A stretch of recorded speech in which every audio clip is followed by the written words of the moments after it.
Hello guys, welcome back to literature information. आज हम एक बहुत ही मज़ेदार और थॉट प्रोवोकिंग नावल डिस्कस करने जा रहे हैं, a case of exploding mangoes.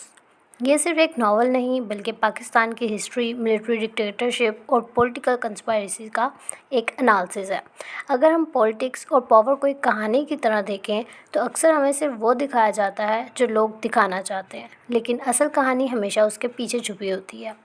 Mohammad Hanif ने इस नावल में इसी हिडन रियलिटी को एक्सप्लोर किया है, जैसे पावर का मिसयूज़, डिक्टेटरशिप का पैरानॉय और एक ऐसे सिस्टम की कहानी जो सिर्फ दिखने में मजबूत होता है लेकिन अंदर से टूट रहा होता है। सबसे पहले बात करते हैं राइटर की, क्योंकि किसी भी नावल को समझने के लिए ये ज़रूरी है कि हम जानें कि उस लिखने वाले का मकसद क्या था, माइंडसेट क्या था, वो किस ईरे से था और किस तरह का उसका सोचने का तरीका था।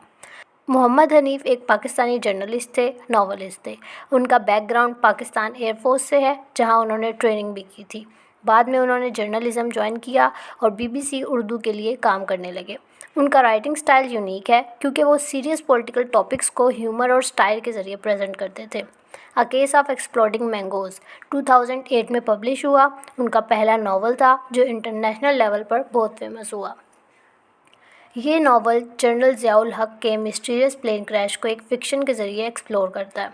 मोहम्मद हनीफ़ की ख़ास बात ये थी कि वो सच को डायरेक्ट तरीके से नहीं लिखते थे, बल्कि एक मज़ाक और ह्यूमर के ज़रिए समझाते थे, और अक्सर यही उनका तरीका सबसे ज़्यादा असर रखता था। अब सवाल ये उठता है कि ये नावल लिखने की ज़रूरत क्यों महसूस हुई। 17 अगस्त 1988 को एक हिस्टोरिकल इवेंट हुआ। पाकिस्तान के डिक्टेटर जनरल ज़ियाउल हक़ का प्लेन क्रैश हो गया। ये क्रैश सिर्फ एक एक्सीडेंट नहीं था, बल्कि इसके पीछे बहुत सी कंस्पिरेसीज़ थीरीज़ थीं, जैसे क्या सीआईए ने प्लेन गिराया, क्या पाकिस्तानी आर्मी ने खुद कोई साजिश रचाई, क्या किसी ने मैंगोज़ को पॉइज़न या बॉम्ब से इन्फेक्ट किया, या ये सिर्फ एक कोइंसिडेंस था। तो ये नावल इन्हीं क्वेश्चंस को फ़िक्शन के ज़रिए एक्सप्लोर करता है। A case of exploding mangoes एक अल्टरनेटिव पर्सपेक्टिव देता है जो हिस्ट्री की किताबों में नहीं लिखा होता। तो आज के लेक्चर में हम ये समझने की कोशिश करेंगे कि कहानी का प्लॉट क्या है, कैरेक्टर्स का रोल क्या है, नावल के डीपर मीनिंग क्या है, इसकी थीम्स क्या हैं, मोहम्मद हनीफ़ ने किस तरह स्टाइल का यूज़ किया है इसके अंदर, और सबसे इम्पोर्टेंट, क्या हिस्ट्री वाकई फ़िक्शन से अलग होती है या कभी फ़िक्शन हिस्ट्री को बेहतर समझा देती है। तो स्टार्ट करते हैं आज का लेक्चर।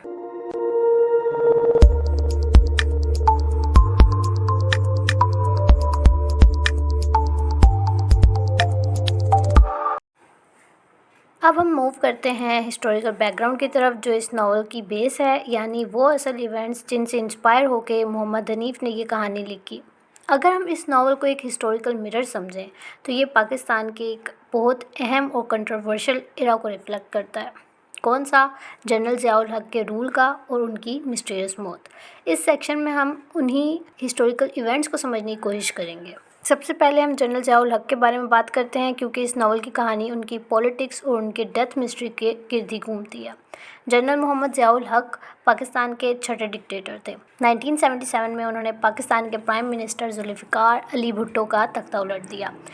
कैसे? मार्शल लॉ इम्पोज़ किया। उसके बाद 11 साल तक मिलिट्री रूल किया, 1977 से 1988 तक, जो पाकिस्तान के सबसे कंट्रोवर्शियल पीरियड में से एक था। जनरल ज़ियाउल हक़ के रूल कैसे थे? 4 तरीके से उन्होंने रूल किया। स्ट्रिक्ट इस्लामिक लॉज उन्होंने किए, सेंसरशिप की, अफ़गान वार और यूएस रिलेशन कायम किए और पॉलिटिकल ऑपरेशन की। स्ट्रिक्ट इस्लामिक लॉज कैसे थे? हुदूद आर्डिनेंस और इस्लामाइजेशन पॉलिसीज़ को इंट्रोड्यूस करवाया। सेंसरशिप कैसी थी? फ्रीडम ऑफ स्पीच को कंट्रोल किया, प्रेस और मीडिया पर रिस्ट्रिक्शंस लगा दी। अफ़गान वार और यूएस रिलेशन कैसे थे? सोवियत अफ़गान वार के दौरान अमेरिका का अहले बना और पाकिस्तान सीआईए और मुजाहिदीन के बीच एक ब्रिज बना। पॉलिटिकल ऑपरेशन में क्या था? जो भी उनके ख़िलाफ़ आया उसे या तो उन्होंने जेल भेज दिया या फिर उसको डिस्पेयर करवा दिया। अब उस मिस्ट्री को पढ़ लेते हैं जिससे इंस्पायर होके नावल लिखा था मोहम्मद हनीफ़ ने। 17 अगस्त 1988 का दिन पाकिस्तान की हिस्ट्री का सबसे ज़्यादा डिबेटेड और मिस्टीरियस दिन था, क्योंकि उस दिन जनरल ज़ियाउल हक़ अपने ख़ास लोगों के साथ मिलिट्री प्लेन में मुल्तान से इस्लामाबाद जा रहे थे। प्लेन क्रैश हो गया, सब लोग मर गए, इंक्लूडिंग ज़ियाउल हक़, यूएस एम्बेसडर अर्नोल्ड रैफेल और टॉप मिलिट्री ऑफिशियल्स। इस क्रैश का क्लियर कोई रीज़न समझ नहीं आया, लेकिन कंस्पिरेसी थीरीज़ जो नॉवल की बेस बनी वो ये थी कि CIA इन्वॉल्वमेंट हो सकती है, क्योंकि अफ़गान वार के बाद जनरल ज़िया US के लिए यूज़लेस हो चुके थे, तो CIA ने एलिमिनेट कर दिया उनको। सेकंड ये रीज़न हो सकती है कि पाकिस्तान आर्मी की इंटरनल साजिश हो सकती है। जनरल ज़िया बहुत पैरानॉइड हो गए थे और कुछ लोग समझते थे कि उन्हीं की आर्मी ने उन्हें हटा दिया है। पॉइजन मैंगोज़ थ्योरी भी एक आई थी कि प्लेन क्रैश से पहले जनरल ज़िया ने आम खाए थे। कुछ लोगों का कहना था कि वो आम पॉइजन थे, तो शायद इस वजह से। टेक्निकल फेलियर ये हो सकता है कि प्लेन का सिस्टम फेल हो गया हो, लेकिन ये भी कहा जाता है कि वो सिर्फ एक कवर अप है। अब सवाल ये है कि ये हिस्टोरिकल बैकग्राउंड नावल से कैसे रिलेटेड है। नावल के अंदर भी एक प्लेन क्रैश होता है जो जनरल ज़ियाउल हक के फिक्शनल वर्जन की मौत का सबब बनता है। कैरेक्टर्स, इंसिडेंट्स और कंस्पिरेसीज रियल लाइफ से इंस्पायर हैं, लेकिन मोहम्मद हनीफ़ ने इनको एक डार्क कॉमेडी और स्टाइल की फॉर्म में लिखा है। नावल एक ऐसी कहानी बताता है जो ऑफिशियली हिस्ट्री बुक्स में नहीं मिली, तो उन्होंने उस हिस्ट्री को इस नावल के अंदर बताया। ठीक है, अगर हम सिर्फ नावल को पढ़ लें बिना यही समझे कि ये एक हिस्टोरिकल रियलिटी को टारगेट कर रही है, तो शायद हमें इसका डीपर मीनिंग समझ नहीं आए। मोहम्मद हनीफ़ ने सिर्फ एक कहानी नहीं लिखी, बल्कि एक हिस्ट्री को नए पर्सपेक्टिव से दिखाया। सोचने की बात यह है कि क्या सच हमेशा वही होता है जो हमें बताया जाता है, या हर कहानी के पीछे एक और कहानी होती है जो कभी ओपनली सामने नहीं आती। यही वो क्वेश्चंस हैं जो a case of exploding mangoes उठाती है। अब हम मूव करेंगे नावल के प्लॉट और कैरेक्टर की तरफ, जो इस हिस्ट्री को फिक्शन में ट्रांसफॉर्म करते हैं। फर्स्ट पर आ जाते हैं हमारे पास character Ali Sigri. Pakistan air force academy के कैडेट थे ये, और इनके बाप कर्नल कुली सिगरी मर चुके हैं, और इनको शक है कि जनरल ज़िया ने उनके बाप को मरवा दिया। इनका मिशन है बदला लेना, जनरल ज़ियाउल हक को ख़त्म कर देना। उबैदुल्ला सेकंड कैरेक्टर हैं, अली सिगरी के बेस्ट फ्रेंड हैं और रूममेट हैं। थोड़ा अलग सोचने वाले हैं, फ़नी हैं और अली के साथ ही होते हैं। ये भी एयरफोर्स अकेडमी के कैडेट हैं, लेकिन इनकी सोच अली से मुख्तलिफ है। जनरल मोहम्मद ज़ियाउल हक पाकिस्तान के डिक्टेटर हैं जो 11 साल से इस मुल्क पर रूल कर रहे हैं। बहुत पैरानॉइड हो चुके हैं, इनको लगता है हर वक्त ख़तरा है, इनको महसूस होता है कि कोई मुझे मारने वाला है। अपनी मौत का बहुत ज़्यादा इनको डर होता है, इस वजह से हर जगह इनको कंस्पिरेसी दिख रही है। उसके बाद कैरेक्टर आता है कर्नल कुली सिगरी का, जो अली के बाप थे, एक आर्मी ऑफिसर थे। इनकी मौत एक मिस्ट्री है। अली को शक है कि इनको जनरल ज़ियाउल हक ने मरवाया है। उसके बाद ब्रिगेडियर एक हाई रैंक का आर्मी ऑफिसर है जो इंटेलिजेंस और इन्वेस्टिगेशन के ज़िम्मेदार हैं। ये जनरल ज़िया का लॉयल हैं, लेकिन खुद भी पावरफुल बनना चाहते हैं और उसके लिए साजिश कर रहे हैं। अमेरिकन CIA एजेंट्स ये CIA वाले जनरल ज़िया को सपोर्ट भी कर रहे हैं और उस पर शक भी कर रहे हैं। नावल में दिखाया गया है कि इंटरनेशनल पॉलिसीज़ भी जनरल ज़िया की मौत का सबब बन सकती हैं। स्टोरी स्टार्ट करते हैं। कहानी का मेन कैरेक्टर है अली सिगरी, एक पाकिस्तान एयरफोर्स अकेडमी का कैडेट। उसकी ज़िंदगी का सबसे बड़ा शौक तब लगता है जब उसको अपने बाप कर्नल कुली सिगरी की अचानक मौत का पता चलता है। उसके बाप की मौत को एक एक्सीडेंट कहा जाता है, मगर अली को शक है कि ये एक मर्डर है जो जनरल ज़ियाउल हक ने करवाया। अली डिसाइड करता है कि वो अपने बाप की मौत का बदला लेगा।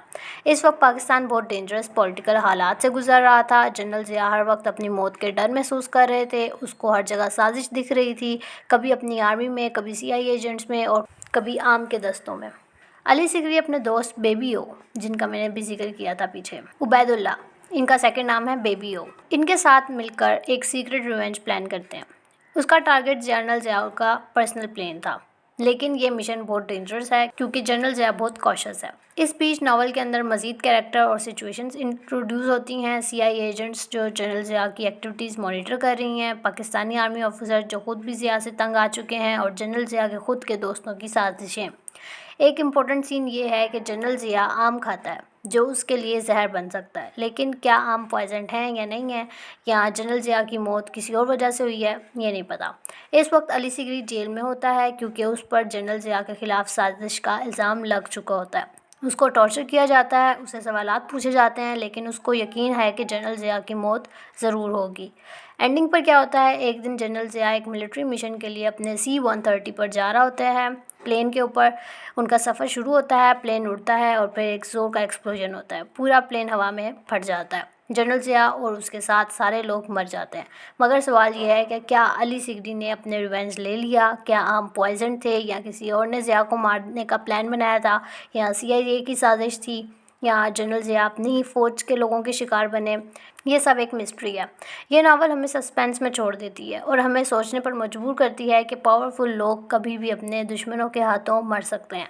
फाइनल थॉट हमारे पास ये आती है कि a case of exploding mangoes एक हिस्टोरिकल स्टाइल है जो हमें ये बताता है कि डिक्टेटरशिप हमेशा अपनी ही गलतियों का शिकार हो जाती है। सेकंड, पॉलिटिक्स में सिर्फ एक आदमी की पावर नहीं होती, सारी दुनिया कंस्पिरेसी से चलती है। थर्ड, हिस्ट्री और फिक्शन का कॉम्बिनेशन एक पावरफुल स्टोरी बना सकता है। ये नावल सिर्फ एक थ्रिलर नहीं बल्कि एक तफरीही और सोचने पर मजबूर करने वाली कहानी है। आज का लेक्चर इतना ही, मिलते हैं नेक्स्ट पार्ट के अंदर। उसमें हम लोग डिस्कस करेंगे इसका क्रिटिकल एनालिसिस, की थीम्स, राइटिंग स्टाइल, नरेशन और कंक्लूजन।